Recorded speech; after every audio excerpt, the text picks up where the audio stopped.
శ్రీమాత్రే నమః. సుబ్రహ్మణ్య షష్ఠి. పైగా మంగళవారం. ఎంతో విశేషమైనటువంటి రోజు ఇది. మరి ఈ రోజున షష్ఠి తిథి నాడు తప్పకుండా వినవలసినటువంటి కథ గురించి తెలుసుకుందాం. ఒకానొక నాడు సూత మహర్షిని శౌనకాది ఋషులందరూ కలిసి ఈ విధంగా అడుగుతున్నారు. ఓ మహర్షి, ఈ లోకంలో కుజదోషం వలన కొంతమంది వివాహం కాకుండా ఉండిపోతూ ఉన్నారు కదా. కొందరు సంతానం లేక, మరికొందరు ధనము లేక రుణములతోనూ, ఇంకొందరు వ్రణములు, ప్రమాదములు, అగ్నిబాధలు, శత్రుబాధలు పొందుతూ ఉన్నారు. అసలు ఈ కుజుడు ఎవరు? అతని యొక్క శక్తి సామర్థ్యాలు ఎలాంటివి? కుజదోష నివారణోపాయములు ఎలాంటివి అని అడుగగా, అందుకు సూత మహర్షుల వారు, ఋషులారా శ్రద్ధగా వినండి. ఇప్పుడు చెప్పినటువంటి దోషములు గలవారు అపర్ణాదేవి యొక్క పూజ కానీ, సుబ్రహ్మణ్యేశ్వర స్వామి వారి యొక్క ఆరాధనను చేసి కుజజన్మ వృత్తాంతము, శ్రీ అపర్ణాదేవి యొక్క కళ్యాణ వృత్తాంతము ఎవరైతే శ్రద్ధగా భక్తితో పారాయణ చేస్తారో వారికి జన్మ లగ్నవశాత్తు కానీ, గోచార లగ్నవశాత్తు కానీ, ద్వితీయ, చతుర్థ, సప్తమ, అష్టమ వ్యయస్థానములలో కుజుడు ఉండడం వలన వారికి కలిగేటటువంటి సమస్త కుజదోషాలు అన్నీ కూడా తొలగిపోయి కోరినటువంటి కోరికలు తప్పకుండా నెరవేరుతాయి. ముందుగా కుజజన్మ వృత్తాంతం గురించి చెబుతున్నాను, శ్రద్ధగా వినండి అని సూతుల వారు ఈ విధంగా ప్రారంభించారు. శ్రీ మహావిష్ణువు తన యొక్క నాభి కమలం నుండి బ్రహ్మను సృష్టించాడు. ఆ బ్రహ్మ ప్రజాపతులను సృష్టించాడు. వారిలో దక్ష ప్రజాపతి ఒకడు. దక్షుడు అనగా సమర్థుడు అని అర్థం. ఆ దక్ష ప్రజాపతి తన యొక్క కుమార్తెలలో 27 మందిని, అశ్వని మొదలైనటువంటి వారిని చంద్రులకు ఇచ్చి వివాహం చేస్తాడు. ఒక కుమార్తెను పరమేశ్వరునికి ఇస్తాడు. ఆమె పేరు దాక్షాయని శ్రీమాత. పరమేశ్వరుడు ప్రతిరోజు కూడా సాయంత్రం నాట్యం చేస్తూ ఉంటాడు. అందుకే ఆయనకు నటరాజు అనేటటువంటి పేరు వచ్చింది. ఆ నాట్యం చూడటానికి ముక్కోటి దేవతలందరూ కూడా అక్కడికి వస్తారు. దక్షుడు కూడా వచ్చాడు. అలా దక్షుడు మామగారు అయినప్పటికీ పరమేశ్వరుడు నాట్యం పూర్తయిన తర్వాత ముందుగా దక్షుణ్ణి సాగనంపి ఆ తరువాత మిగతా దేవతలను సాగనంపేవాడు. ఒక రోజున వీలు లేక దేవతలందరినీ కూడా సాగనంపి చివరకు దక్షుణ్ణి సాగనంపాడు. దాంతో కోపం వచ్చినటువంటి దక్షుడు ఒక పెద్ద యజ్ఞం తలపెట్టి దానికి కుమార్తెను, అల్లుణ్ణి పిలవకుండా ఉన్నాడు. అప్పుడు మరీచ్యాది మహర్షులు హితబోధ చేయబోయారు. కానీ దక్షుడు మాత్రం వినలేదు. నారద మహర్షుల ద్వారా యజ్ఞ కార్యాన్ని గురించి విన్నటువంటి దాక్షాయని పరమేశ్వరుని యజ్ఞానికి వెళ్ళడానికి అనుమతి కోరుకుంటుంది. పరమేశ్వరుడు పిలవనటువంటి పేరంటానికి వెళ్ళడం తగదు అని అంటూనే అనుమతిని ఇస్తాడు. ఆమెతో పాటు సహాయకారులుగా కొంతమంది ప్రమదగణాన్ని కూడా పంపిస్తాడు. దాక్షాయని యజ్ఞశాలకు చేరుకుంటుంది. దక్షుడు పిలవకపోయినా వచ్చినటువంటి కుమార్తెను చూసి దగ్గరకు వచ్చి పరమేశ్వరుని నిందిస్తాడు. అతను రాకపోతే పెద్ద నష్టమేమీ లేదు, నువ్వు వచ్చావు కదా, చాలా సంతోషం అని అంటాడు. ఇక దాక్షాయని తండ్రికి, అక్కడ ఉన్నటువంటి దేవతలందరికీ కూడా పరమేశ్వరుని గొప్పతనం చెప్పి శివనింద చేసిన వాని కుమార్తెగా ఉండకూడదు అని చెప్పి నిశ్చయించుకుంటుంది. యజ్ఞకుండం దగ్గరకు వెళ్ళి యోగాగ్నిచే దగ్ధమైపోతుంది. ఆ వార్త తెలిసినటువంటి పరమేశ్వరుడు దక్షయజ్ఞమును ధ్వంసం చేస్తాడు. పిమ్మట పరమేశ్వరుడు కైలాసానికి వెళ్ళి సతీ విరహమును అనుభవిస్తూ తిరుగుతూ హిమవత్ పర్వతమునందు తపస్సు చేస్తూ ఉండేవాడు. అలా తపస్సు చేస్తూ ఉన్నటువంటి పరమేశ్వరుడి 3వ నేత్రము నుండి శ్వేత బిందువులు నేలపై పడి ఒక శిశువు ఉద్భవిస్తాడు. ఆ బాలుడు ఎర్రని కాంతితో, దివ్యమైనటువంటి తేజస్సుతో, 4 భుజములతో ప్రకాశిస్తూ ఉంటాడు. దిక్కులు ప్రక్కటిల్లేలా ఏడవడం ప్రారంభిస్తాడు. ఆ ధ్వనికి భూమి ఆకాశం ఏకమవుతున్నట్లుగా అనిపిస్తుంటుంది. అంతలో భూదేవి స్త్రీరూపధారిణి అయి ఆ బాలుడిని ఎత్తుకొని స్తన్యమిస్తుంది. అప్పుడు పరమేశ్వరుడు భూదేవితో, నీవు చాలా పుణ్యాత్మురాలవు. నా శ్వేత బిందువు నీపై పడడం చేత ఈ బాలుడు ఉద్భవించాడు. నేటి నుండి నీ కుమారుడిగా ప్రసిద్ధి చెందుతాడు. ఇతను ఎల్లప్పుడూ కూడా ఆధ్యాత్మిక, అధిదైవిక, అధిభౌతిక, తాపత్రయ రహితుడై నీ పేరుతో విఖ్యాతి పొందుతాడు అని చెప్పాడు. ఇక శివలలాట జలము భూమిపై పడి అతను జన్మించుటచే కుజుడు అని ప్రసిద్ధి నామం కలిగింది. భూమి కుమారుడు కాబట్టి భౌముడనియు, అగ్ని తేజస్సుసే పుట్టినవాడు కాబట్టి అంగారకుడని ప్రసిద్ధి చెందాడు. అతను జన్మించినటువంటి కొన్ని క్షణాలకే యువకుడై కాశీయందు ఉండి చిరకాలము పరమేశ్వరుని గురించి తపస్సు చేసి శివానుగ్రహంచే గ్రహత్వము నొంది శుక్రలోకానికి పైభాగాన ఉండేవాడు. నాటి నుండి ఎవరు ఇతనిని పూజిస్తారో వారికి వెంటనే కుజదోష నివృత్తి, సర్వకామ్య సిద్ధి కలుగుతుంది. ఈ యొక్క కుజజన్మ వృత్తాంతము పరమ పావనమైనది అని సూత మహర్షి వారు శౌనకాది మునులకు తెలియజేస్తాడు.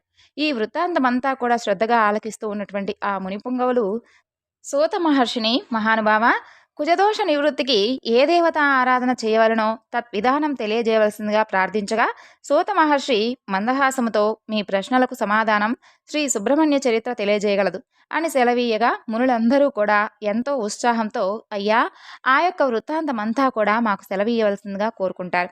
అప్పుడు సూత మహర్షి శివపుత్రుడు, గాంగేయుడు, అగ్నిసంభవుడు, కార్తికేయుడు, శ్రీ మహావిష్ణువుకు మేనల్లుడుగా మురుగన్ అనేటటువంటి నామధేయాలతో దేవతల సేనానిగా తారకాసురుని సంహరించినటువంటి శ్రీ సుబ్రహ్మణ్య చరిత్రను ఈ విధంగా చెప్పడం ప్రారంభించాడు. యజ్ఞగుండంలో ఆత్మార్పణ గావించినటువంటి సతీదేవి మరణం ఈశ్వరుణ్ణి ఎంతో వైరాగ్యగా మార్చేసింది. పరమేశ్వరుడు ఒక్కచోట కూడా నిలవలేకపోతూ ఉంటాడు. నిరంతరం సంచారమే పనిగా పెట్టుకుంటూ ఉంటాడు. అలా కొంతకాలం హిమాలయాలన్నీ కూడా పావనం చేసిన తరువాత ఒక దివ్య సుందరమైనటువంటి ప్రదేశం మహాశివునికి ఇంచుక ఉల్లాసం కలిగించగా అక్కడ తపోనిష్టకు అనువుగా ఉన్నదని భావించి అక్కడే తిష్ట వేసి తపస్సు చేసుకోవడం ప్రారంభిస్తాడు. ఆ తరువాత మేనకాదేవికి ఆదిపరాశక్తి వరప్రభావాన పుత్రికగా జన్మించేటటువంటి సమయం ఆసనమైంది.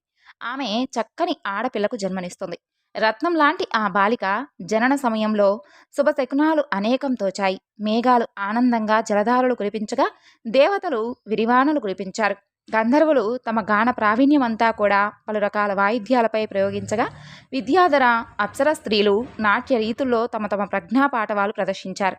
ఆ బాలిక అపూర్వమైనటువంటి వర్చస్విని, రూపలావణ్య విలాసిని, శ్యామవర్ణ శోభిని. జాతకర్మ నామకరణ వేళ కాళీ అని నామకరణం జరిపించినప్పటికీ పర్వతరాజు పుత్రిక పార్వతిగా అచిరకాలంలోనే అందరి చేత పిలువబడసాగింది. ఆ పేరే ఆమెకు సార్థకమైంది. ఆమె కారణ జన్మురాలు కదా. ఆమె పుట్టిన నాటి నుండి మేనకా హిమవంతులకు ప్రతిరోజు కూడా ఏదో ఒక దివ్యానుభూతి కలుగుతూ ఉండేది. బాల్యం నుండే పార్వతికి శివనామోచ్చారణపై ప్రీతి. మాటలు నేర్చినది మొదలు నిరంతరం శివప్రసంగానురక్తమైనటువంటి పార్వతీదేవి హిమవంతుల మధ్య ఎన్నిసార్లు శివలీలా ప్రసక్తి గానవచ్చేది. అలా తండ్రి, ఈ లోకాలు అన్నిటికీ కూడా అత్యంత సంస్తూయమాన దేవుడు ఆ ఆదిదేవుడే కదా అని అడిగింది పార్వతీదేవి. అవును తల్లి, ఆ మహాదేవుని యొక్క లీలా సృష్టి ఈ సమస్తం మొత్తం. అతన్ని సేవించే వారికి ఇహపరాలు రెండింటా కూడా అమితానందం తథ్యం అని సమాధానమిచ్చాడు హిమవంతుడు. ఆ తరువాత ఆయన నివాసం ఒక ప్రదేశమని చెప్పను సర్వాంతర్యామి. ఆయన రూపురేఖా విలాసాలు, తెల్లని దేహం, దాన్ని దాచేటటువంటి గజచర్మం, జటాజూట సర్పహార శోభితుడై శూలం డమరుకం కలిగి ఉండి రుద్రాక్ష మాలికాధారి అయి ఒళ్ళంతా కూడా విభూది అలుముకొని తన దేహకాంతితో దిక్కులు వెలిగింపజేస్తూ ఉంటాడు. శాంత స్వభావుడు, చంద్రరేఖాధరుడు ఆ మహానుభావుడు త్రినేత్రుడు కూడాను. 3 కళ్ళు దేనికి అని పార్వతి అడుగగా 2 కళ్ళు సాధారణంగా దయతో చూసేటటువంటి చూపు కోసం, 3వ కన్ను ఆయన యొక్క తపోశక్తి చిహ్నం. అది అగ్ని సంయూతమైనది. అది తెరిచి చూస్తే ముల్లోకాలు కూడా మసైపోతాయి. అంతేకాదు ఆయన గురించి ఎంత విన్నా కూడా వినాలి అని అనిపిస్తుంది. ఆయనను వర్ణించడం ఎవరి తరమూ కాదు. ఇక ఆయన నివాస స్థానం కైలాసం. వజ్ర పరశు ఖడ్గాది ఆయుధాలు ధరించి పరమేశ్వరుడు శ్మశాన సంచారం చేసేటటువంటి వేళ భూతప్రేత గణాలన్నీ కూడా ఆయనను సదా వెన్నంటి సేవిస్తూ ఉంటాయి. అలా ఎందుకు ఉంటాయి? అది ప్రస్తుతం నీకు అర్థం కాదమ్మా. పరమేశ్వరుడంటే వైరాగ్య చిహ్నం. ఇటువంటివే పలుసార్లు శివ సంబంధాత్మక భాషణలు ఆ తండ్రి కూతుర్ల మధ్య జరుగుతూ ఉండడం వలన పార్వతీ హృదయంలో శివస్వరూపం ముద్రితమైపోయింది. అందువలన ఇతరుల బోధనలతో అవసరం లేని విధంగా ఆమె మనసు శివ సాన్నిధ్యంలో నివసించడం ప్రారంభమైంది. క్రమంగా ఆమె పెరిగి పెద్దదై త్రిజగన్మోహన కృతిని దాల్చింది. వయస్సుకు అనుగుణమైనటువంటి ఆమె తను విలాసం శతాధికమైనది.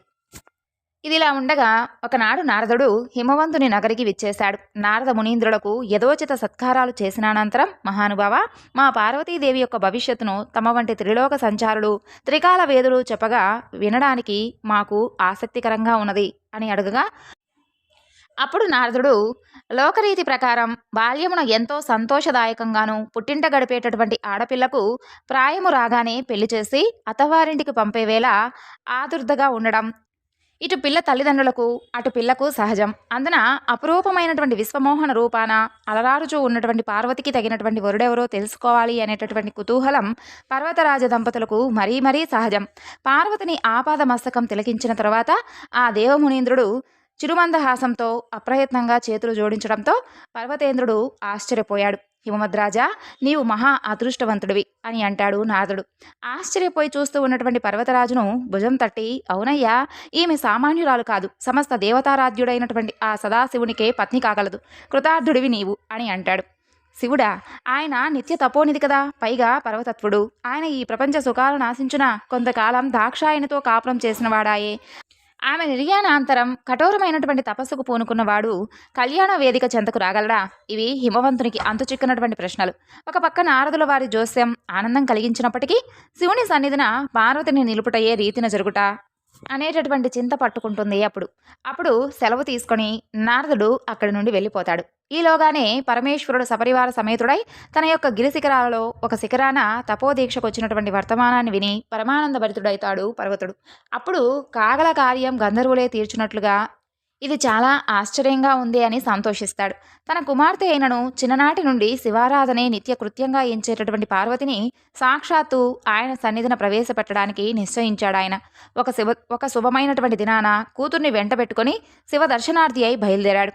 పశుపతిని పరామర్శించిన అనంతరం, స్వామి, తామిప్పుడు మా భూములను పావనం చేయరావడం మాకెంతో సంతోషదాయకం. తపస్సు కోసమే వచ్చినప్పటికీ మీరు మాకిప్పుడు అతిథులు కాబట్టి మీరు పూనినటువంటి కార్యం ఫలవంతమగు వరకు తోడ్పడుట మా యొక్క విధి అని అంటాడు పర్వతరాజు. ఆ తరువాత ఆ పలుకులకు పరమేశ్వరుడు ఎంతో ఆనందించి తనకక్కడ ఎట్టి లోటుపాట్లు జరగడం లేదని, అంతా దివ్యంగానే ఉందని సంతృప్తి ప్రకటించాడు. ఇక గిరిజను చూపి, ఈమె నా పుత్రిక, తాము అనుమతిచ్చిన ఎడల తమ యొక్క సేవార్థం ఈమెను ఇక్కడ విడిచిపెడతాను అని అంటాడు హిమవంతుడు. కానీ నాదొక చిన్న మనవి, తమ యొక్క సపర్యల మూలమున నా పుత్రిక ధన్యురాలు కాగోరుచున్నది అని అంటూ ముగించాడు హిమవంతుడు. అది విని పరమేశ్వరుడు మందహాసం చేస్తాడు. నిమిషం ఆలోచించాక సమ్మతించాడు. ఇక పరమ నిర్లిప్తుడు పావనవరీతుడు అయినటువంటి పరమేశ్వరుని ధోరణికి ప్రమదగణాలు విస్మయచకితులయ్యాయి. హిమవంతుడు పెద్దలతో యోచించి ఒక దివ్యమైనటువంటి ముహూర్తాన తన కూతురు కాళీ చేత శ్రీకంఠుని సేవలను ఆరంభింపచేశాడు. కాళీ సేవలను పరమేశ్వరుడు ఆమోదించడం, తృప్తిగా తలూపడం తప్ప ఒక్కసారైనా సరే ఆమెను సమ్మోహమైనటువంటి దృష్టితో చూడలేదు. సర్వ ప్రపంచాన్ని సమ్మోహపరచగలిగినటువంటి సౌందర్యం ఉండి కూడా, అది తాను పరమేశ్వరునికి సమర్పించుకునేటటువంటి ఇచ్చ ఉండి కూడా పరమేశ్వరుడు స్థానువు వలె ఉండడం ఆమెకు కొంచెం కష్టంగానే తోచేది. ఇక సర్వాంతర్యామి కదా, పరమేశ్వరుడికి ఆమె అంతరంగంలో చెలరేగేటటువంటి సంఘర్షణ తెలియదా చెప్పండి? తెలుసు. కానీ అయినప్పటికీ ఆమె యొక్క అహం ఎక్కడ దాగి ఉందంటే అందం వెనుక దాగి ఉన్నదని, అది కరిగిన తర్వాత ఆదరిద్దామని మిన్నకుంటాడాయన. పరమేశ్వరుడు అందరిలాంటి కాముకుడు కాడు. వైరాగ్యమే ఆయన యొక్క స్వరూపం. అది కూడా సతీదేవి నిర్యాణాంతరం మరింతగా హెచ్చింది. అప్పటికి ఎందరెందరో మహామహులు తమ యొక్క కూతుళ్లను ఇవ్వడానికి వస్తారు. అందరినీ కూడా నిరాకరించినటువంటి వాడు. అటువంటి పరమేశ్వరుని మనసు ఒక కన్య మీద లగ్నమవుతుందా చెప్పండి? అది కాక తారకాసుర సంహారానికి శివపార్వతుల కళ్యాణం ఎంతో ముఖ్యం. వారి యొక్క ప్రణయ సమాగమమే ఇంకా జరగలేదు. ఇక పెళ్లి వరకు ఎలా తీసుకురావడం, సూత మహర్షి చెబుతూ ఉన్నటువంటి కథా సంవిధానం సంభాషణాత్మకంగా ఉండడంతో ఆయా దృశ్యాలు అన్నీ కూడా తమ కళ్ళకు కట్టినట్లుగా, అవన్నీ తమ కళ్ళ ఎదుటనే జరుగుతూ ఉన్నట్లుగా అనుభూతి చెందినటువంటి శౌనకాది మహామునులందరికీ కూడా ఈ సందేహం ఉదయించింది. అది వెంటనే నివృత్తి చేసుకోదలిచి, మహాత్మా, మాకొక సందేహం. దేవతలను ఇంతగా బాధిస్తూ ఉన్నటువంటి ఆ తారకాసురుడు ఎవరు? అతను పొందినటువంటి వరం ఏమిటి? ఈ గాథతో సంబంధం ఉన్నందున అతని వృత్తాంతం కూడా వివరించగోరుచున్నాము అని పలికారు. అవశ్యం, అలాగే చేసేదనని ఆ యొక్క రోమహర్షణ పుత్రుడు తారకాసురు కథను ఈ విధంగా చెప్పసాగాడు. కశ్యప ప్రజాపతి దితిల కుమారుడు వజ్రాంగుడు. ఒక రోజున వజ్రాంగుడు భార్యను పిలిచి, నీకేం కావాలో కోరుకోమని అంటాడు. నీవు ఏమీ కూడా బెంగ పెట్టుకోకుండా నీ కోరిక ఏమిటో చెప్పు అని అడుగుతాడు. అప్పుడు అతని భార్య అయినటువంటి వరాంగి, ముల్లోకాలను గెలవగలిగినవాడు, పాకశాసనుని కన్నుల వెంట నీళ్లు కార్పించగలిగినవాడు, నా కడుపున కొడుకుగా పుట్టేటట్లుగా నన్ను అనుగ్రహించండి అని కోరుకుంటుంది. పిమ్మట వజ్రాంగుడు బ్రహ్మ గురించి తపస్సు చేస్తాడు. బ్రహ్మ ప్రత్యక్షమవుతాడు. వజ్రాంగుడు నమస్కారం చేసి, స్వామి, వరాంగి కోరినటువంటి కొడుకును ఆమెకి ఇప్పించండి అని అడుగుతాడు. వరాంగికి తాను కోరుకున్నటువంటి కొడుకు పుడతాడు. వాడు పుట్టగానే చాలా పెద్ద అల్లరి ప్రారంభమవుతుంది. వజ్రాంగుడు కశ్యప ప్రజాపతిని తీసుకుని వచ్చి ఆ పిల్లవానికి తారకుడు అని పేరు పెడతారు. లోకం మాత్రం ఆ పిల్లవానిని తారకాసురుడు అని పిలుస్తుంది. తారకుడు పెరిగి పెద్దవాడవుతాడు. అతనిని చూసి దితి, వరాంగి ఎంతో సంతోషపడిపోతూ ఉంటారు. వారి కోరిక సంపూర్ణంగా నెరవేరడం కోసం తారకుడినే బ్రహ్మ గురించి తపస్సు చేసి వరాలను పొందమని ప్రోత్సహిస్తారు. ఇప్పుడు తారకుడు కూడా తపస్సుకు బయలుదేరి తపస్సును ప్రారంభిస్తాడు. ఒక్క కాలు మీద నిలబడి కళ్ళు తెరుచుకొని సూర్యుని చూస్తూ ఉంటాడు. అలా 100 ఏళ్లు తపస్సు చేస్తాడు. ఆ తరువాత ఉగ్ర తపస్సు మొదలు పెడతాడు. అందులో నుండి ధూమం పుడుతుంది. అది లోకాలను కాల్చివేస్తుంది. అప్పుడు దేవతలందరూ కలిసి బ్రహ్మ వద్దకు వెళ్ళి, అతని తపస్సు లోకాలన్నిటినీ కూడా కాల్చేస్తుంది. మీరు వెళ్ళి అతనికి ఏం కావాలో అడగండి మహాప్రభువు అని అంటారు. అప్పుడు బ్రహ్మ అతని దగ్గరకు వెళ్ళి తారకుని ఎదురుగా బ్రహ్మ ప్రత్యక్షమై, నాయనా ఏమిటి నీ కోరిక అని అడుగుతాడు. బ్రహ్మకు తారకుడు నమస్కరించి, దేవతలందరినీ కూడా 3 లోకాలను గెలవగలిగినటువంటి శక్తిని నాకు ఇవ్వవలసింది అని పురారి అయినటువంటి పరమేశ్వరుడు మన్మధుణ్ణి దహిస్తాడు. ఆయన కామారి, ఆయనకి కోరిక లేదు. అటువంటి పరమేశ్వరునికి కొడుకు పుడితే వాడి చేతిలో నేను చనిపోతాను. ఆ మేరకు నాకు వరం ఇవ్వవలసింది అని అడుగుతాడు. ఇక బ్రహ్మ సాంబ సదాశివుణ్ణి తలుచుకుని తదాస్తు అని భారంగా హంసను ఎక్కి అక్కడి నుండి వెళ్ళిపోతాడు. తారకుడిని 3 లోకాలకు రాజ్యాభిషేకం చేస్తారు. దేవతలందరినీ పిలిచి ఎవరెవరు ఏ ఏ పనులు చేయాలో నిర్ణయించి చెప్పేస్తాడు. అలా అందరినీ కూడా శాసించి చక్కగా సింహాసనం మీద కూర్చొని రాజ్య పరిపాలన చేస్తూ ఉంటాడు. ఇప్పుడు వారందరూ కలిసి శ్రీ మహావిష్ణువు వద్దకు వెళ్ళి నీవు మమ్మల్ని రక్షించాలి అని చెబుతారు. ఈలోగా తారకుడు రాణి వచ్చి నారాయణుడితో యుద్ధం మొదలు పెడతాడు. శ్రీమన్నారాయణుడు సుదర్శన చక్రాన్ని ప్రయోగిస్తాడు. సుదర్శన చక్రం తారకుని యొక్క కంఠం నందు పుష్పమై రాజులుతుంది. అప్పటికీ కూడా ఎటువంటి మాయను ప్రయోగించాలా అని చెప్పి శ్రీ మహావిష్ణువు ఆలోచిస్తూ అక్కడి నుండి తప్పుకుంటాడు. ఇప్పుడు మరలా అందరూ కలిసి బ్రహ్మ వద్దకు వెళ్తారు. ఈశ్వరుడికి కొడుకు పుట్టేటట్లుగా మేము ఎలా ధన్యులం అవుతామో మమ్మల్ని అనుగ్రహించండి అని వేడుకుంటారు. ముందు వెనక చూడకుండా బ్రహ్మ ఇచ్చినటువంటి వరాలతో దేవతలందరికీ కూడా శిరోవేదన కలిగించిన వాడయ్యాడు. ఆలోచించకుండా వరాలు ఇచ్చినందుకు బ్రహ్మకే తలపట్టుకోవాల్సినటువంటి స్థితి కల్పించాడు. అది సంగతి అని తారకాసురుని యొక్క వృత్తాంతాన్ని సూత మహర్షి వివరించాడు. ఆ తరువాత పార్వతీ పరమేశ్వరుల యొక్క వివాహ కథ గురించి సూత మహర్షుల వారు తెలియజేసిన పిమ్మట మునివర్యులు అందరూ కలిసి కుమారఖండం గురించి ప్రారంభించమని కోరుకుంటారు. ఆ ప్రకారంగా కైలాసంలో ఉంటున్నటువంటి పార్వతీ పరమేశ్వరులు తమదైనటువంటి లోకంలోకి వెళ్ళిపోతారు. లోకరీతిని అనుసరించి పార్వతీదేవి గర్భం దాల్చేటటువంటి స్థితి కలగాలి అంటే సురతకేలి అవసరం కాబట్టి వారిరువురూ కూడా సమాయాత్తమవుతారు. కానీ లేకుంటే శివుని అంశాన ఏ అవయం నుంచి అయినా సరే చివరకు జటాజూట చాలనం వలనైనా సరే సంతానం కలగడం అతి మామూలు విషయం. అదీకాక తారకాసురుడు కోరినటువంటి ప్రకారం తనను సంహరించు అతను శివవీర్య సంజాతుడై ఉండాలి కాబట్టి. అయితే ఎంతకాలం సురత క్రీడ జరుగుతూ ఉన్నప్పటికీ కూడా అటువంటి దాఖలాలు ఏవీ కూడా కనిపించడం లేదు. పార్వతీదేవి గర్భధారణ జరగడమే లేదు. ఈ లోపున తారకాసురుడు యొక్క పీడ తారాస్థాయిని ఇంకా మించిపోతూ ఉంది. లోకాల హాహాకారం గగన తలాన్ని తాకి ప్రతిధ్వనిస్తూ ఉంది. లోకాల మనుగడకు ముఖ్యమైనటువంటి ఆధారమైనటువంటి ప్రాణవాయువు సైతం స్తంభించిపోయి తరువాత వారందరూ కూడా ఎంతగానో బాధపడుతూ ఉన్నారు. దేవతలందరూ కూడా విష్ణుమూర్తి చెంతకు చేరారు. మరలా సుదర్శనుడితో సహా ఎవ్వరికీ కూడా దిక్కుతోచలేదు. మనం చేయగలిగిందంతా కూడా చేసేసాం. ఇక పైన చేయగలిగింది ఆ పరమేశ్వరుడి దయపై ఆధారపడి మాత్రమే ఉన్నది. ఆయననే శరణు వేడడం ఉత్తమం అంటూ సురసమితిని వెంటబెట్టుకొని సుదర్శనుడు కైలాస దర్శనానికి బయలుదేరి వెళ్ళాడు. అంతఃపురంలో లోపలెక్కడో పార్వతీదేవితో కూడి ఉన్నాడు పరమేశ్వరుడు. దేవతలందరూ కూడా శ్రీ మహావిష్ణువుల తీసుకొని కైలాసానికి అరుదించారు. ఇక ముఖద్వారం దగ్గరే అందరూ కూడా మోకరిల్లి పెద్ద పెట్టున నమ పార్వతీపదయే నమ శంకర మహాదేవ నమోన్నమ అంటూ పెద్ద పెట్టున వెలుగెత్తి మరి దేవగణాలందరూ కూడా ప్రార్థిస్తూ ఉన్నారు. వారిని గనినటువంటి నందీశ్వరుడు ఆనందంతో వారికి సముచిత మర్యాదలు చేసి విషయం తెలుసుకొని వారితో ఈ విధంగా వినవించాడు. మహానుభావులారా, ఎవరిని కూడా అనుమతించవద్దని సాక్షాత్తు ఆ పరమేశ్వరుడు ఆజ్ఞాపించాడు. మీకు అనుమతి ఇవ్వడానికి నేను అశక్తుడను అని పలుకగా శ్రీ మహావిష్ణువు దేవతలందరితో కూడా ఈ విధంగా సెలవిచ్చాడు. ఆదిశంకరుడు భక్త సులభుడు మనమందరము కూడా ఒక పార్థివలింగాన్ని చేసి దానికి పూజలు నిర్వహిస్తే ఆ యొక్క గరుళకంఠుని కృపకు పాత్రులు కాగలమని చెప్పగా సత్వరమే దేవతలందరూ కూడా ఒక పార్థివలింగాన్ని ఏర్పరిచి దానికి శాస్త్రోక్తంగా పూజలు క్రతువులు జరపగా ఆ యొక్క భక్త సులభుడు దేవతల యొక్క మొరవిని బయటకు వస్తాడు. ఇక దేవతలందరూ కూడా ఆయన ఎదుట సాష్టాంగ పడతారు. 100 దివ్య వర్షములు పార్వతీదేవితో కలిసి నేను క్రీడించిన కారణం చేత స్వస్థానము నుండి కదిలిపోయినటువంటి పరమ పవిత్రమైనటువంటి నా తేజస్సును మీలో ఎవరు భరిస్తారో చెప్పండి అని అడుగుతాడు. సరిగ్గా తనకు రేత పతనం జరుగుతున్నటువంటి సమయంలో బయటకు వచ్చేసినందున అంతా కూడా సక్రమంగా జరిగేటటువంటి అవకాశం లేకపోయిందని, ఇక దేవతల కోరికలు సత్వరమే తీరాలి అంటే తన యొక్క రేతాన్ని వారే స్వీకరించాల్సి ఉంటుందని పరమేశ్వరుడు తెలుపుతాడు. అప్పుడు వారు భూమి భరిస్తుంది స్వామి అని చెప్పి చెబుతారు. శివ తేజస్సును గ్రహించడానికి భూమి అంగీకరిస్తుంది. అప్పుడు శివుని యొక్క తేజస్సు భూమి మీద పడుతుంది. అది సామాన్యమైనది కాదు. ఉత్తర క్షణం భూమి మీద వ్యాప్తి చెంది ప్రవహించి పర్వతములను అరణ్యములను అన్నిటినీ కూడా ఆక్రమించేసింది. అప్పుడు అందరూ కూడా ఆ యొక్క అగ్నిహోత్రుని ప్రార్థన చేయగా అగ్నిహోత్రుడు వాయువు సహకారంతో తేజస్సును గ్రహించాడు. అయితే ఆ యొక్క తేజస్సును అగ్నిహోత్రుడు కూడా తనలో ఉంచుకోలేదన్నమాట. దేవతలందరి తొందరింపు వలన పావురం రూపంలో అగ్నిదేవుడు శివరేతాన్ని స్వీకరించేస్తాడే తప్ప అది పార్వతీదేవి యొక్క ఆగ్రహ కారణమవుతుందని, శాపంగా పరిణమిస్తుందని అగ్ని కూడా తెలుసుకోలేకపోతాడు.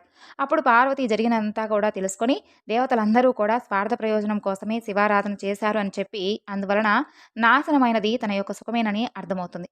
వారి వలనే తాను సంతానవతి అయ్యేటటువంటి అవకాశాన్ని కొద్దిలో కోల్పోయిందని బాధపడిపోయింది పార్వతీదేవి. తన ఉసురు కొట్టినటువంటి పాపానికి దేవతలందరికీ కూడా వారి వారి భార్యల యందు సంతానం కలగకూడదని శాపాన్నిచ్చింది. ఇచ్ఛాపూర్వకంగా అగ్ని శివరేతాన్ని పుచ్చుకున్నందున అతన్ని సర్వభక్షకుడిగా నిత్యం కష్టాల పాలయ్యేలా శపించింది.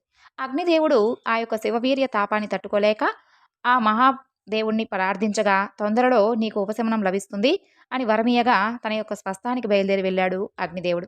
అప్పుడు పరమేశ్వరుడు పశ్చిమ దిశగా హిమవత్ పర్వత ప్రాంత శృంగము మీదకి తపస్సుకు వెళ్ళిపోతాడు. ఆయనతో పాటు అమ్మవారు కూడా వెళ్ళిపోతుంది. అప్పటికే అగ్ని శక్తి క్షీణించిపోతుంది. ఆ తేజస్సును అగ్ని కూడా భరించలేకపోతాడు. వశిష్ఠుడు మొదలైనటువంటి సప్త ఋషులు అమావాస్య హోమం చేస్తూ ఉంటారు. హవిస్సులను స్వీకరించి దేవతలకు ఇవ్వడానికి అగ్నిదేవుణ్ణి ఆహ్వానిస్తారు. అగ్నిదేవుడు సర్వాలంకార భూషితులై భర్తల పక్కన సప్త ఋషి పత్నులను చూసి మోహిస్తాడు. వారిని తన యొక్క జ్వాలలతో తాకాలని ఆరాటపడతాడు. హోమం ముగిసిపోతుంది. అగ్ని భార్య స్వాహాదేవి ఇది పసిగడుతుంది. స్వాహాదేవి గరుడ పక్షిగా మారి తన యొక్క భర్త తేజస్సును వాయువేగంతో వెళ్ళి శ్వేతపర్వతంలో అక్కడ ఉన్నటువంటి రెల్లుకొండలో దాచిపెడుతుంది. అలా ఆమె 6 రూపాలలో భర్తను కూడి ఆ తేజస్సును కుండలో భద్రపరుస్తుంది. ఆమె ఒక అరుంధతి రూపం ధరించలేకపోయింది. ఆ తరువాత సప్తఋషులలో ఒక్క అరుంధతి సహిత వశిష్ఠునికి తప్ప ఇతర ఋషుల భార్యలను కూడా కష్టాలు పాలు చేసిందని పురాణ కథ. ఈ విధంగా 6 కుండలలో భద్రపరిచినటువంటి ఆ పరమేశ్వరుని యొక్క తేజస్సును గంగానది దేవతల ప్రార్థనపై గ్రహిస్తుంది. శివ తేజస్సు గంగలో ప్రవేశించగానే గంగ భరించలేక పెద్దగా కేకలేస్తుంది. ఆ తేజస్సును నేను భరించలేను, నన్ను ఏమీ అనుకోకండి, ఏం చేయమంటారో చెప్పండి అని అడుగుతుంది. అప్పుడు అగ్నిదేవుడు చెప్పిన విధంగా గంగ ఆ తేజస్సును కైలాస పర్వతం పక్కన ఉన్నటువంటి భూమి మీద రెల్లు పొదల్లోకి చేర్చింది. అలా మార్గశిర శుద్ధ షష్ఠి నాడు కుమారస్వామి ఆవిర్భావానికి సహకరించింది గంగమ్మ తల్లి. తేజస్సు వెళ్ళి భూమి మీద పడగానే విశేషమైనటువంటి బంగారం, దాని తర్వాత వెండి పుడతాయి. దాని క్షారంలో నుండి రాగి ఇనుము పుడతాయి. దాని యొక్క తేజోమూలం నుండి తగరము సీసము పుడతాయి. మిగిలినటువంటి తేజస్సు అణువులంతా కూడా భూమితో కలిసిపోతే నానా రకములైనటువంటి ధాతువులు పుడతాయి. అక్కడ శరవణపు పొదలు ఉంటాయన్నమాట. అక్కడే దగ్గరలో ఉన్నటువంటి ఒక తటాకం ఉంటుంది. దానిని శరవణ తటాకం అని పిలుస్తారు. అది అమ్మవారి శరీరం నీరుగా మారిపోతుంది. ఆ తేజస్సు ఆ తటాకంలో పడి మెరిసిపోతూ బంగారు రంగులో ఒక పిల్లవాడు శరవణపు పొదల దగ్గర పడతాడు. కుమార సంభవం జరిగిపోతుంది. ఈ విధంగా కుమార సంభవం జరగగానే దేవతలందరూ కూడా పొంగిపోతారు. ఆ తర్వాత 6 మార్లు కూర్చున్నటువంటి అగ్ని తేజస్సుతో కుమారస్వామి 6 ముఖాలతో అగ్ని తేజస్సుతో 12 చేతులతో జన్మిస్తాడు. శరవణ తటాకంలో నుండి బయటకు వస్తాడు కాబట్టి సుబ్రహ్మణ్యుడికి ముమ్మూర్తుల అమ్మవారి రూపే వస్తుంది. చిన్నపిల్లవాడు శూలం పట్టుకొని ముద్దులు మూట కడుతూ ఉంటాడు. ఇప్పుడు పుట్టినటువంటి పిల్లవాడికి పాలు పట్టించాలి కదా. వీరందరూ కూడా ఒక సంకల్పం చేసుకుంటారు. అమ్మవారే కృతికా రూపంలో ఉంటుంది కాబట్టి అందుకని వెంటనే ఆ యొక్క కృతికలను ప్రార్థన చేస్తారు. పార్వతీదేవి అంశ అయినటువంటి కృతికలు 6 వచ్చి మేము పాలిస్తాం, కానీ ఈ పిల్లవాడు మాకు కూడా పిల్లవాడిగా చెప్పబడాలి అని చెప్పి వరాన్ని అడుగుతారు. ఆ తర్వాత ఈ పిల్లవాడు మీకు బిడ్డడుగా పిలువబడతారు అని చెప్పి వారందరూ చెబుతారు. వెంటనే మాతృత్వాన్ని పొందుతారు. మా అమ్మే పాలివ్వడానికి సిద్ధపడింది అని 6 ముఖాలతో ఉన్నటువంటి ఆ పిల్లవాడు ఏకకాలమునందు పాలు తాగేశాడు కాబట్టి షణ్ముఖుడవుతాడు. కృతికల పాలు తాగాడు కాబట్టి కార్తికేయుడవుతాడు. సనత్కుమారుడు ఇలా జన్మించాడు కాబట్టి గర్భం జారిపోతే బయటకు వచ్చాడు కాబట్టి స్కందుడు అని పిలువబడ్డాడు. 6 కృతికల స్తనములను ఏకకాలమునందు పావనం చేసినవాడు కాబట్టి ఆయనకు శనాననుడు అని పేరు కూడా వస్తుంది. పరమేశ్వరుని తేజస్సులో నుంచి వచ్చిన పిల్లవాడు కాబట్టి కుమార అని పిలిచారు. అగ్నిహోత్రుడు తన యందు ఉంచుకొని గంగ యందు ప్రవేశపెట్టినటువంటి కారణం చేత ఆ పిల్లవానిని పావకి అని కూడా పిలుస్తారు. ఈ యొక్క 6 కృతికా నక్షత్రాలను ఆకాశంలో ఒక సమూహంగా మనం చూడవచ్చు. ఆయన ఒకేసారి 6 తల్లుల పాలు త్రాగి తొందరగా భక్తులను రక్షించడానికి ఒకే రోజులో యవ్వనంలో ఉన్నటువంటి కుమారస్వామిగా మారిపోతాడు. ఉత్తరక్షణం ఆయనకు అభిషేకం చేసేద్దామని పుట్టినరోజు నాడే దేవతలందరూ కూడా ఆయన కూర్చోబెట్టేసి దేవసేనాధిపతిగా అభిషేకం చేసేస్తారు. కాబట్టి సేనాని అని పేరు పొందాడు. ఈయనే గుహ అనేటటువంటి పేరు కూడా పొందాడు. కాబట్టి పరమ పవిత్రమైనటువంటి ఈ యొక్క సుబ్రహ్మణ్య స్వామి వారి యొక్క జననం ఎవరైతే వింటారో ఆయన సంబంధమును గూర్చి వినడం ఎంతో పరమ పవిత్రం. ఎవరు కార్తికేయునకు భక్తులో ఈ లోకమునందు సుబ్రహ్మణ్య ఆరాధన చేస్తారో వారు ఆయుష్మంతులై పుత్ర పౌత్రులను చూస్తారు, స్కందలోకమును పొందుతారు. శుక్లపక్ష పాడ్యమిలో శివ తేజస్సుచే విధియలో గర్భం ధరించడం, తదియలో రూపం ఏర్పడడం, చవితిలో అన్ని అవయవాలు ఏర్పడి పంచమి నాడు పూర్తి ఆకారంతో నిలబడి విల్లు ధరించడం జరుగుతుంది. కుమారస్వామి విల్లు ఎక్కుపెట్టగానే ఆ ధ్వనికి ఐరావతం, సుప్రీతకం అనేటటువంటి ఏనుగులు కుమారస్వామి మీదకు లంఘిస్తాయి. కుమారస్వామి వాటిని తన యొక్క చేతులతో అణిచిపెడతాడు. ఒక చేత్తో తనకు సహజ సిద్ధంగా లభించినటువంటి శక్తి ఆయుధాన్ని పట్టుకుంటాడు. ఒక చేత్తో వినోదంగా కోడిని పట్టుకుని శంఖం పూరిస్తాడు. బొటన వేలుని చప్పరిస్తూ ఆకాశాన్ని చేతులతో చరుస్తాడు. ఒక బాణంతో క్రౌంచ పర్వతాన్ని, శక్తి ఆయుధంతో శ్వేత పర్వతాన్ని ఛేదిస్తాడు. 6 ముఖాలతో సింహనాదం చేస్తాడు. ఆ సింహనాదానికి పర్వతాలన్నీ కూడా చెలించిపోతాయి, సముద్రాలన్నీ కూడా పొంగిపోతాయి, భూమి కంపించిపోతుంది. ఆ యొక్క ఉత్పాతాలకు భయపడి ఋషులు శాంతి హోమాలు చేస్తారు.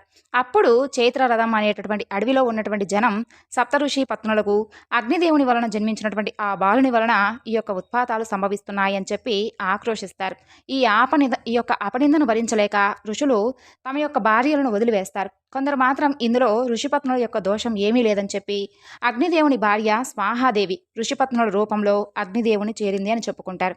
స్వాహాదేవి, అయ్యా, ఈ బాలుడు నాకు, నా భర్తకు జన్మించాడు. మీ పత్నులకు ఇందులో ఎలాంటి సంబంధము లేదు, వారిని స్వీకరించండి అని చెబుతుంది. ఋషులు ఆమె మాటలను విశ్వసించలేదు. ఆ తర్వాత విశ్వామిత్రుడు అనేటటువంటి ముని అగ్నికుమారునకు జాతక కర్మలు చేస్తాడు. పార్వతీ పరమేశ్వరులు ఇద్దరూ కూడా తమకు కుమారుడు కలిగాడని చెప్పి చాలా సంతోషిస్తారు. వెంటనే కైలాసము నుండి ఒక రథమును పంపించి కుమారస్వామిని కైలాస పర్వతం మీదకు తీసుకుని వెళ్ళిపోతారు. తల్లి పార్వతీదేవి పిల్లవాడిని చూడగానే పరవశించిపోయి ఎదురు వచ్చి మూర్ధన్య స్థానమునందు ముద్దు పెట్టుకుంటుంది. అప్పుడు ఆయన కూడా పరవశించి 3వ వాడికి వినిపించకుండా షణ్ముఖుడి చెవిడి దగ్గరకు వచ్చి ఆయుష్మాన్ భవ అని చెప్పి 6 మాటలు అంటాడు పరమేశ్వరుడు. ఇప్పుడు జరగవలసినటువంటి దేవకార్యం ఒకటి ఉంది. అదే తారకాసురు యొక్క సంహారం. సుబ్రహ్మణ్యుడి యొక్క శక్తి సామాన్యమైనటువంటి శక్తి కాదు. తారకుణ్ణి ఎదిరించడానికి వీలుగా దేవతలందరూ కూడా తమ యొక్క శక్తులన్నింటినీ కూడా కుమారస్వామికి దారపోస్తారు. పార్వతీ పరమేశ్వరులు ఇద్దరూ కలిసి త్రిశూలము, పినాకము, పాశుపతాస్త్రము, గొడ్డలి, శక్తి, శూలమును ఇలా అమ్మవారుగా అందరి తరపున ఇచ్చేస్తారనమాట. ఆ తర్వాత శంకరుడు దగ్గర కూర్చోబెట్టుకుని శాంభవి విద్యను కూడా కటాక్షిస్తాడు. తర్వాత బ్రహ్మదేవుడు వేదములను, యజ్ఞోపవీతమును, గాయత్రి మంత్రమును, కమండములను, బ్రహ్మహస్త్రమును, శ్రీ మహావిష్ణువు వైజయంతిమాలను, కంఠహారమును, ఐరావతమును, వజ్రాయుధమును, వరుణుడు ఒక శ్వేతఛత్రమును, రత్నమాలను, సూర్యుడు మనోవేగం కలిగినటువంటి రథమును, కవచమును, యముడు యమదండమును, చంద్రుడు అమృత కలశమును, అగ్ని మహాశక్తిని, వాయువు కుబేరుడు గదను, మన్మధుడు కామశాస్త్రమును ఇస్తారు. పాలసముద్రం అమూల్యమైనటువంటి రత్నములతో కూడినటువంటి ఒక అందెను బహుకరిస్తుంది. అమ్మవైపు తాతగారైనటువంటి హిమవంతుడు వచ్చి కట్టుకోమని చెప్పి పట్టుబట్టలు ఇస్తాడు. గరుత్మంతుడు చిత్రభర్షణుడు అనేటటువంటి ఒక నెమలిని, అరుణుడు తామ్రచూడు అనేటటువంటి ఒక కోడి పుంజును బహుకరిస్తారు. అదే కుక్కుట ధ్వజం. పార్వతీదేవి వెనక్కి పిలిచి గొప్ప చిరునవ్వును కానుకగా ఇచ్చిందట. అందుకే మీకు సుబ్రహ్మణ్యేశ్వర స్వామి స్వరూపాలు అన్ని చోట్ల కూడా చక్కగా చిరునవ్వు నవ్వుతూ ఉంటాయని చెప్పి సూత మహర్షి శౌనకాది మునులతో వివరిస్తాడు. తర్వాత అంతేకాకుండా ఐశ్వర్యమును, చిరంజీవిత్వమును ఇస్తుంది. లక్ష్మీదేవి సంపదను, కంఠహారమును ఇస్తుంది. సరస్వతీదేవి సకల విద్యలను ఆయనకిస్తారు. ఇప్పుడు దేవేంద్రుడితో దేవతలతో కలిసి ఆయన తారకాసురుని యొక్క సంహారానికి బయలుదేరి వెళతాడు. యుద్ధ సమారంభములో ప్రముఖులందరినీ కూడా సమాయుత్తపరిచి కుమారస్వామి విశాఖుడిని రాయబారిగా తారకుని వద్దకు పంపిస్తాడు. ఆ యొక్క రాయబారం విఫలమవడంతో యుద్ధం అనివార్యమవుతుంది. కుమారస్వామి సైన్యాధ్యక్షుడిగా దేవత సమూహం తారకాసురునితో యుద్ధానికి సంసిద్ధమవుతారు. ఇరుపక్షాల మధ్య భీకరమైనటువంటి పోరు ప్రారంభమవుతుంది. ఎక్కడ చూసినా కూడా తలలు తెగినటువంటి గుర్రాలు, కాళ్ళు తెగినటువంటి ఏనుగులు, తెగినటువంటి రాక్షసుల మొండాల నుండి ప్రవహిస్తూ ఉన్నటువంటి రక్తపు టేరులతో అంతా కూడా బీభత్సంగా ఉంటుంది. ఇంతలో తారకుడు తన వద్ద ఉన్నటువంటి శక్తి ఆయుధాన్ని ఇంద్రుడిపై ప్రయోగిస్తాడు. అది ఇంద్రుని వాహనమైనటువంటి ఐరావతానికి తగిలి మూర్ఛపోతుంది. వెంటనే ఇంద్రుడు వజ్రాయుధంతో తారకుడిని ఎదుర్కొంటాడు. తారకాసురుడు తేరుకొని కోపోద్రిక్తుడై పరమేశ్వర ప్రసాదితమైనటువంటి శక్తి ఆయుధాన్ని ఇంద్రునిపై ప్రయోగిస్తాడు. దానితో ఇంద్రుడు నేల కొరుగుతాడు. అప్పుడు తారకాసురుడు కింద పడినటువంటి ఇంద్రుణ్ణి హింసించడం మొదలెట్టాడు. ఇదంతా చూస్తూ ఉన్నటువంటి దేవతలు గగ్గోలు పెడతారు. ధర్మ విరుద్ధుడమైనటువంటి తారకుని చేష్టలకు కుమారస్వామి ఆగ్రహంతో రుద్రుడే అవుతాడు. ప్రళయ తాండవం చేస్తూ ఉన్నటువంటి కుమారస్వామిని చూసి తారకుని మనసులో ఏదో ఆందోళన మొదలవుతుంది. ఆ రాత్రి అంతా కూడా శివధ్యానంతో గడుపుతాడు. శివుని లింగానికి పూజలు నిర్వహించి తరుణోపాయాన్ని సూచించమని శివుణ్ణి వేడుకుంటాడు. అతని ప్రార్థనలకు సంతోషించినటువంటి పరమేశ్వరుడు దయాళుడై అదృశ్యమైనటువంటి రూపంలో తారకునితో ఈ విధంగా పలుకుతాడు. తారక, ఇది నీవు కోరుకున్నదే. కేవలం నా వలన జన్మించినటువంటి పుత్రుని చేతుల్లో నీ మరణాన్ని నీవే కోరుకున్నావు కదా.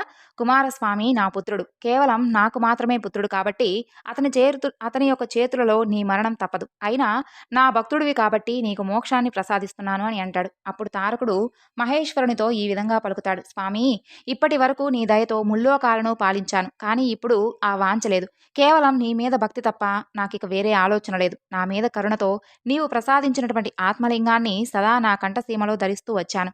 నా నిర్యాణం తర్వాత దీని పరిస్థితి ఏమిటి అని ఆందోళనతో ప్రార్థించగా పరమేశ్వరుడు దయాళుడై, భక్తా, నీ తరువాత కూడా ఈ యొక్క దివ్యలింగం మోక్ష కారకాలు కాగలవు అని దీవించి అంతర్ధానమవుతాడు. మరునాడు కుమారస్వామి తారకాసురుల మధ్య భీషణ పోరు జరుగుతుంది. కుమారస్వామి ప్రయోగించినటువంటి అస్త్రాలన్నీ కూడా ఆత్మలింగ ప్రభావం వలన వ్యర్థాలవుతాయి.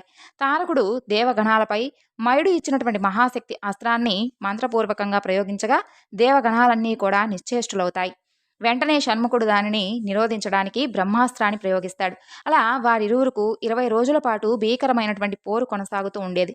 వారి అస్త్రాల దాటికి ముల్లోకాలు కూడా తల్లడిల్లిపోతూ ఉండాయి. అప్పుడు స్కందుడు బ్రహ్మాది దేవతలను కూడి పరిస్థితిని సమీక్షించగా బ్రహ్మ ఈ విధంగా పలుకుతాడు. కుమారా, తారక సంహారణార్థమై ప్రభవించినటువంటి సూర్యుడివి నీవు. నీ చేతులలోనే అతని మరణం తథ్యం. కానీ అతని కంఠసీమలో పరమశివుని ఆత్మలింగం ఉన్నంత వరకు అతను అభేద్యుడు కాబట్టి ముందర ఆ యొక్క ఆత్మలింగ చేతన జరగాలి అని తరుణోపాయాన్ని చెబుతాడు. అనంతరం నారదుడు, కుమారా, నీ వద్ద ఉన్నటువంటి ఆత్మీయాస్త్రంతో దానిని ఛేదించు. కానీ ఆ యొక్క శకలాలు భూపతనం కాకముందే వాటికి ఆలయ నిర్మాణాలు జరగాలి అని సూచన ఇస్తాడు. అంతేకాక ఎప్పుడైతే ఆత్మలింగం ఛేదనమవుతుందో అప్పుడు తారకుడు బలహీనుడవుతాడు.